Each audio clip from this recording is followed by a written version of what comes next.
Praise the lord. యేసుక్రీస్తు నామంలో మీ అందరికీ శుభములు తెలియపరుస్తున్నాను. మీరు జయశాలులు, జయించే వీరులు. ఎప్పుడో ఓడిపోయిన కథ గురించి ఇప్పుడు మాట్లాడవద్దు. ఇప్పుడు మీలో క్రీస్తు ఉన్నాడు. క్రీస్తునందు ఉన్న మీరు జయశాలులే, జయించేవారే. మీ ద్వారా దేవుడు మహిమపరచబడబోతున్నారు.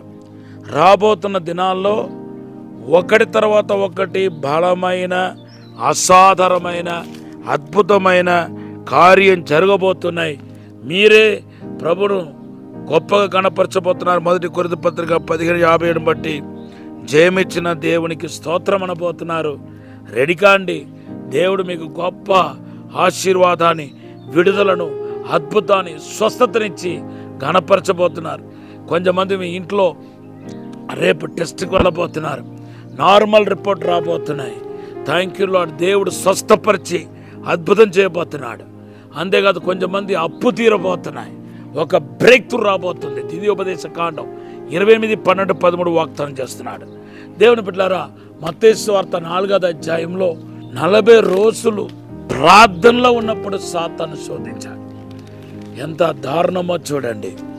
అయితే సాతాను 3 వెవ్వేరు రూపంలో వచ్చినప్పటికీ జయం పొందింది మాత్రం ఎవరంటే దేవుని కుమారుడు అయిన యేసుక్రీస్తు.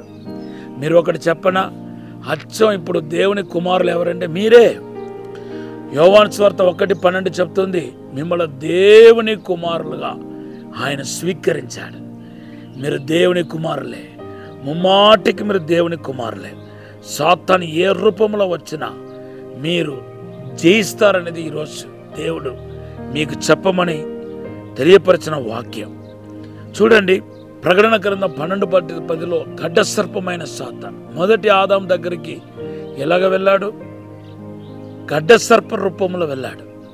గడ్డ సర్పంలో దూరి గడ్డ సర్పముగా ఆదాము అవను మోసం చేసినట్టుగా మన పరిశుద్ధ గ్రంథంలో చూస్తున్నాం. ఈరోజు కూడా ఆ యొక్క సర్పం కనబడకపోయినా సర్పపు క్రియలు కనపడుతున్నాయి. ఆ సర్పపు క్రియలు ఏంటి? ప్రకటన గ్రంథం 12:10 రాయబడి ఉంది. ఏంటంటే గడ్డసర్పమైన సాతాను దీవారాత్రి మన సహోదరుల మీద నేరం మోపుతూ కనపడుతున్నాడు. ఈ నేరారోపణ రూపంలో వచ్చే ప్రతి శక్తులు గడ్డసర్పపు ఆత్మ. దాన్ని జయించడానికి ఈరోజు మీకు అధికారం ఇస్తానని ప్రభు మాట్లాడుతున్నాడు. అంతేకాదు, మీ శత్రువైన సాతాను 1 పేతురు 5:8 సాతానుకు మా రెండవది పేరు ఏంటంటే శత్రు అని రాయబడి ఉంది. అవును, విరోధి, మన విరోధి అయిన సాతాను. నువ్వు ప్రార్థన చేస్తే నీ ప్రార్థనకి విరోధి. నువ్వు అభిషేకంలో ఆనందిస్తూ ఉంటే నీ ఆనందానికి విరోధి. కుటుంబంలో ఇన్ని రోజులు మనం గొడవ పెట్టుకున్నాం, కొట్లాడుకున్నాం, ఇప్పుడు మనం సమాధానం కలిగి ఉన్నామంటే ఒక గొడవ తెచ్చి పెట్టి మీ కుటుంబాన్ని అసమాధానపరిచేది మీ విరోధి. మీరు అభివృద్ధిని ఓర్చుకోలేక మీ మీద బురద చల్లించేది మీ విరోధి. మీరు ఆరోగ్యంగా ఉన్నానని మీరు సాక్ష్యం చెప్పి ఉంటారు. నెక్స్ట్ వీకే పడిపోవటమో, కాలు ఇరగటమో, లేకపోతే ఏదో ఒక బలగంతో వచ్చి హాస్పిటల్ అడ్మిట్ అవటమో, అదేవరంటే మీ విరోధి అయిన సాతానుడు.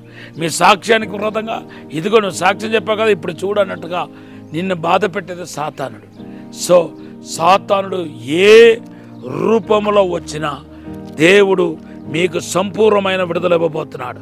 నహూం 2:1 ప్రభు చెప్తున్నాడు, నీ శత్రువులు చెదరిపోనగాక అంటున్నాడు. దేవుని బిడ్డలారా, అంతుక్రీస్తు ఆత్మ గురించి రాయబడి ఉంది. ఇది మనలో ఉన్న క్రీస్తు మీద పగబెట్టిన ఆత్మ. అయితే ఇవి క్రీస్తుకు విరోధంగా, యేసుక్రీస్తు యొక్క అద్భుతాలు, సూచక్రియలు, మత్కార్యాలకు వ్యతిరేకంగా మాట్లాడించి విశ్వాసాన్ని చల్లారింపచేసే ఆత్మను మొత్తం. తర్వాత డిమాండ్స్ గురించి రాయబడి ఉంది. దురాత్మలు ప్రకటన గ్రంథం 18:2. ఈ దురాత్మకు ఇంకొక పేరు ఏంటంటే అపవిత్రాత్మలు. ఇవి దాని ఒక పేరులోనే ఉంది, అపవిత్రపరచడం దీని ఒక వందు. ఇంకా చాలా పేర్లు ఉన్నాయండి, మనకు సమయం లేదు కాబట్టి. ఏ రూపంలో సాతాను మీ వద్దకు వచ్చినా వాటిని మీరు జయిస్తారు.